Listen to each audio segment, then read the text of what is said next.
ஓம் அண்ணாமலையானுக்கு அரோகரா.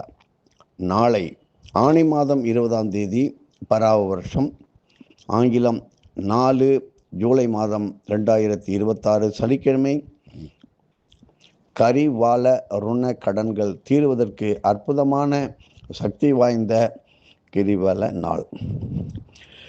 இன்றைக்கும் என்றைக்கும் என்னென்றைக்கும் சதா சர்வ காலமும் பற்பல கோடி சித்தர்கள், மகான்கள், யோகிகள் தினமே எந்த நேரத்திலும் கிரிவலம் வந்து கொண்டே இருக்கும் அற்புதமான புண்ணிய பூமியே திரு அண்ணாமலை மற்றும் தேனிமலை, ஐயர் மலை போன்ற மலை திருத்தலங்கள் ஆகும்.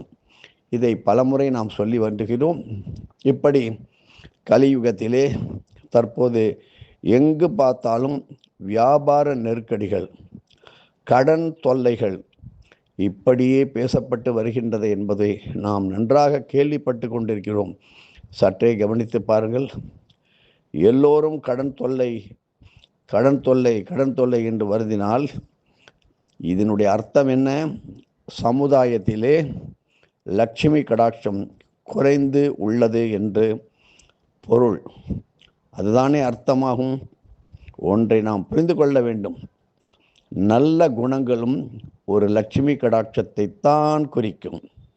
செல்வம் பெருகுதல் மட்டுமே லட்சுமி கடாட்சம் ஆகாது.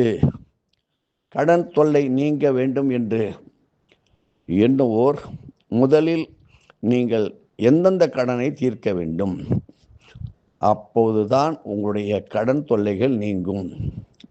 அதிலிருந்து நிவாரணம் பெற வேண்டும் என்றால் முதலில் தேவகடன், பித்திருக்கடன், ரிஷி கடன், இப்படி 3 கடன்களையும் இதான் மூலாதார கடன்களை தீர்க்க முயற்சி செய்ய வேண்டும். அது என்ன தேவகடன், ரிஷி கடன்? அதாவது நாம் என்ன செய்வோம்? காலம்பரை எழுந்துட்டு சந்தியாவந்தனம் செய்துவிட்டு அனுஷ்டானங்கள் எல்லாம் முடித்துவிட்டு இது அவரவர்கள் விருப்பப்படி செய்கின்றார்கள். எப்படி இருந்தாலும் தீர்க்கப்படும். என்ன, ஆதித்யம் தர்ப்பயாமி, சோமம் தர்ப்பயாமி இப்படி என்று செய்துவிட்டு நவக்கிரக தெய்வத்துக்கெல்லாம் தர்ப்பணத்து மூலம் அதனுடைய கடன்களை தீர்க்கிறோம். தேவகடன், ரிஷிகடன் என்ன, பிரம்மா, அதாவது விஸ்வான் தேவான் காண்டரிஷம் தர்ப்பயாமி. உதாரணத்துக்கு சொல்கிறேன். அதை நீங்கள் சந்தியாவந்தன புக்கை வாங்கி வைத்துக்கொண்டு, இல்லை என்றால் சந்தியாவந்தனம் தெரிந்த ஒருவரை வைத்துக்கொண்டு ரிஷி கடன் இவைகளை செய்யுங்கள். இப்படி தேவதைகளுக்கு செய்ய வேண்டிய கடன்கள் என்பது ஹோமங்கள், யாகங்கள், யக்கியங்கள். இதை கண்டிப்பாக பல பேர் ஒன்று சேர்ந்து செய்து தான் தீர வேண்டும். இவர்களை நீங்கள் சந்தோஷப்படுத்திவிட்டால் மற்ற கொடுக்கல் வாங்கல், பணங்காசு கடன்கள் தீர்வதற்கான வழிகள் தானாலே கிடைக்கும். இப்படித்தான் நீங்கள் மேற்கொள்ள வேண்டுமே தவிர, ஏதோ ஒரு சாமியை போய் கும்பிட்டு வந்துட்டோம், அந்த கோயிலுக்கு போக சொன்னார், இந்த கடன் அடைஞ்சிரும், கண்டிப்பாக தீராது. இதை யாரும் சொல்வதில்லை. உங்களது கடனெல்லாம் தீன்றுவிடும், இன்றைக்கு நல்ல நாள், எதிலும் வெற்றி, இந்த ராசி நேயர்களே என்று சொல்லுகின்றார்கள். அதில் அர்த்தம் எங்களுக்கும் புரியவில்லை, சொல்பவருக்கும் புரியவில்லை. உதாரணமாக, புரட்டாசி மாதம் ஒரு தேதி ஒருவருக்கு ஒரு சுபகாரியத்துக்காக வைத்துள்ளார்கள். அன்றைக்கு புதன்கிழமையும் அவிட்ட நட்சத்திரமும். இதை ஒரு நல்ல ஜோதிடர், இங்கே இல்லை, பாம்பே, மும்பை வைத்து விட்டார்கள். அவர்கள் செய்த புண்ணியத்தின் பலன் அந்த நாள் குருவின் கருணையால் தவிர்க்கப்பட்டு விட்டது. புதனும் அவிட்டமும் சேர்ந்தால் பிரபலாஷ்ட யோகம். இப்படி முன்பே தெரிந்து கொண்டு அவருடைய நல்ல நேரம், அவர் செய்த புண்ணியம் அவருக்கு அப்படி தெரிந்துவிட்டது. இப்பொழுதெல்லாம் எந்த ஜோதிடர்களும் கரிநாள், பிரபலாஷ்ட யோகம், கூடாத நாள், அப்படி முக்குண வேலைகள், பல திதி தியாஜ்யம், நட்சத்திர தியாஜ்யம் இவையெல்லாம் பார்ப்பதே கிடையாது. ராகு காலம், யமகண்டம், குளிகன், காலன், அர்த்த பிரகடனம் இதெல்லாம் பார்ப்பது கிடையாது. இப்படி காலதோஷங்களை தானே வரவழைத்துக் கொள்வதும் நமது பூர்வ ஜென்ம கர்மா. இதுதான் ஒரு சகல வல்லமையும் கொண்ட ஒரு சித்தனை குருவாக கொண்டால் இந்த நிலைமையிலிருந்து நாம் வேறுபட்டிருக்கலாம். ஆனால் உத்தம குரு கிடைத்தால் நீங்கள் சும்மா விட்டு விடுவீர்களா? கேள்விக்கு மேல் கேள்வி கேட்டு ஒரு வழியாக செய்து விடுவீர்கள் என்று வாத்தியார் சொல்வார். பரவாயில்லை. இப்படி இந்த 3 மூலாதார கடன்களை முதலில் தீருங்கள். இதை பற்றி நமது அகஸ்திய விஜயம் புனிதமான ஆன்மீக விதையை நீங்கள் வாங்கி படிக்கும்போது தான் தெரியும். இதை பற்றி எப்படி வாங்குவது, எங்கே வாங்குறதெல்லாம் கேட்குறாங்க.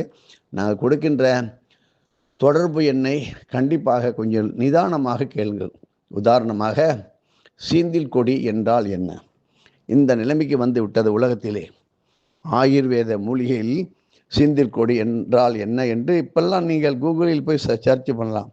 கிராமங்களில் சில மரங்களில், குறிப்பாக ஆலமரம், வேப்பமரம், இப்படி பல மரங்களிலிருந்து நூலை போல இழை இழையாக தொங்கிக் கொண்டு இருக்கிறது.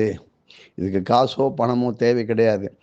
தெரிந்தவர்களை வைத்து கிராம பகுதியில் கண்டிப்பாக கேட்டு பார்த்தால் அந்த சீந்தில் கொடி கிடைக்கும். ஆகையினால் ஒவ்வொன்று சிறிய காரியம் கூட இந்த காலத்தில் மறந்து விட்டது. பரவாயில்லை, குரு உங்களுக்கு உதவி செய்வார்.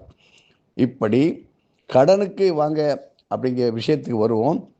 மது, புகை, சூது, குதிரை பந்தயம், சீட்டாட்டம், முறையற்ற காமம், கேளிக்கைகள், ஆடம்பர செலவுகளால் கடன்கள் ஏற்பட்டு இருந்தால் அவற்றை தீர்ப்பதே மிக மிக கடினமே. என்னையா நீ அதெல்லாம் தீர்ந்து செஞ்சிட்டாங்க. ஆனாலும் நீங்கள் தேவக்கடன், ரிஷிகடன்லாம், பித்திருக்கடன்லாம் முடித்தா கூட இப்படிப்பட்ட கடன்களை தீர்ப்பது மிக மிக கடினம். இது பூர்வ ஜென்மங்களில் பிறருடைய பொருட்களையோ செல்வத்தையோ கோவில் சொத்தையோ சூறையாடி இருந்தால் இப்படிப்பட்ட வகையில் பெரும் கடன் சுமைகள் வந்து சேரும். இப்படிப்பட்ட கடன்களுக்கு கரிவால ருண கடன்கள் என்று பெயர். இதற்குத்தான் கரிவால ருணக்கடன் என்று சித்தர்கள் சொல்லுகின்றார்கள்.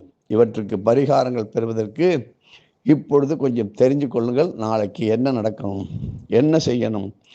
தினமுமே அண்டங்காக்கைக்கு காலை, மதியம், மாலை 3 வேளைகளிலும் அன்னமிட்டு வருதல் வேண்டும். அன்னம்னா என்ன? சாதம், எல்லோரை, முறுக்கு, மிக்சரு, அது சாப்பிடும்போது பிஸ்கெட்டு, பக்கத்தில் ஒரு பாத்திரத்தை தண்ணி. இது போல அமிர்த யோகம் கூடும் சனிக்கிழமைகளில் திரு அண்ணாமலை, ஐயர்மலை, தேனிமலை, இப்படி போன்ற குறிப்பிட்ட மலைத்தலங்களிலே நீங்கள் தொடர்ந்து கிரிவலம் வர வேண்டும். தினமும் மாலையில் நித்திய பிரதோஷ நேரம், அந்த நேரத்திலே கால பைரவருக்கு புணுகு, ஜவ்வாது கலந்த விளக்கெண்ணெய் தைல காப்பு இட்டு வர வேண்டும். இது 1 நாள் போட்டால் போதுமா, 2 நாள் போட்டால் போதுமா என்று கேட்காதீர்கள். உங்களுக்கு பிரச்சனை தீரும் வரை இட்டு வருவதுதான் சிறப்பு. மனம் திருந்தி வாழ்ந்தால் அப்பொழுதுதான் இப்படிப்பட்ட ருணங்கள் தீரும். திருக்கணித முறைப்படி பராபவ வருஷம் ஆனி மாதம் 20ஆம் தேதி 4/7/2026 நாளை மதியம் 1:45 முதல், அதாவது ஞாயிற்றுக்கிழமை சூரிய உதயம் வரை அமிர்த யோகம் கூடிய சனிக்கிழமையும் அமைந்து வருவது உங்களுக்கு உதவும். இப்படி நல்ல பல அரிய சந்தர்ப்பங்களை பயன்படுத்தி கொள்ள முயற்சி செய்யுங்கள். நாங்கள் ஏன் இதை பற்றி 4 பேருக்கு சொல்லுங்கள் என்று சொல்கின்றோம்? விளம்பரத்திற்காக அல்ல. சுயநலமாக உங்களுக்கு முடிந்தால் அதுவே பல மன நிம்மதியை கெடுக்கும். அதுவே உங்களுடைய காரியத்துடைய முழுமையான நல் பலன்களை பெறாமல் தடுக்கும். நீங்கள் நன்றி அகஸ்திய விஜயம் என்று சொன்னாலே போதும். எங்களது இந்த யூடியூப்பில் எந்த விதமான விளம்பரங்கள் வராத அளவுக்கு நாங்கள் வைத்திருக்கிறோம். எங்களுக்கு எங்களுடைய குரு சொல்லி கொடுத்திருக்கிறார். இதை வைத்து பிழைப்பு நடத்த வேண்டிய ஒரு கட்டாயம் கிடையாது. இது 4 பேருக்கு தெரிய வேண்டும். அது 4000 பேர் 40,000 பேராக உயர்ந்து போய்கொண்டே இருக்க வேண்டும். ஏனென்றால் இனிமேல் வரும் சந்ததியினரை நீங்கள் பெற்ற பிள்ளைகளை ஒரு அதட்டி ஒரு கேள்வி கேட்டுவிட்டு நீங்கள் பாருங்கள் என்ன நடக்கிறது என்று. உங்களுடைய அடுத்த நிலைமை முதியோர் இல்லம். அப்படித்தான் போய்கொண்டிருக்கிறது. அந்த மாதிரி நிலைமையில் காலம் சுழண்டு வேகமாக தாறுமாறாக போய்கொண்டிருக்கிறது. மரியாதை மட்டு ஒரு நன்றி இல்லாத நிலைமைக்கு போய்விட்டோம். காரணம், இப்படிதான் தெய்வ பூஜைகளை விட்டுவிட்டது. நமது குல வழக்கப்படி செய்ய வேண்டிய கடமைகளை விட்டுவிட்டோம். இப்படி நாம் செய்யாமல் விட்டதனுடைய விளைவே இன்று பல கடன்களாக, குழந்தைகளுக்காக வாங்கிய கடன். என் தலையெழுத்து, நீ பெத்த, நீ வாங்கி கொடுத்த, நான் ஏன் அடைக்கணும்? அவ்வளோதான்.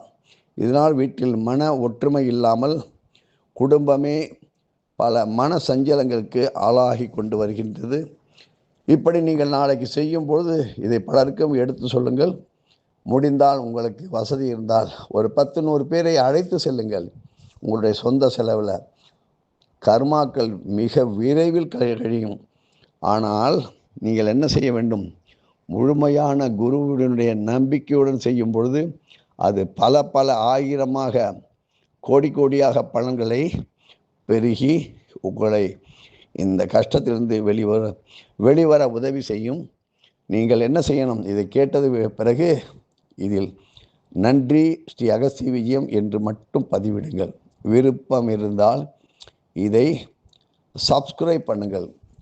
இது எல்லோருக்கும் சொல்லுவதற்காக. விருப்பம் இருந்தால், நீங்கள் செய்துதான் தீர வேண்டும் என்பது கட்டாயம் கிடையாது. நீங்கள் முடிந்தால், விருப்பம் இருந்தால். ஏனென்றால் நாங்கள் ஒரு காலம் வரை இந்த மாதிரி விஷயங்களை சொல்லுவோம். இதுவரை முன்னாடி எத்தனையோ இறை காரியங்களை வாத்தியார் சொன்னதை கொடுத்திருப்பதை திரும்ப பெறுவதற்கும் அது உங்களுக்கு உதவலாம். இல்லை என்றால் உங்களுடைய தலைமுறைகளுக்கு, சந்ததிகளுக்கு, உறவினருக்கு கூட உதவலாம். இப்படி எத்தனையோ பேர் மன கஷ்டத்தில் இருப்பவர்களுக்கும் இது உங்களுக்கு, நீங்கள் செய்கின்ற உதவி அவர்களுக்கு பயன் உள்ளதாக இருக்கலாம்.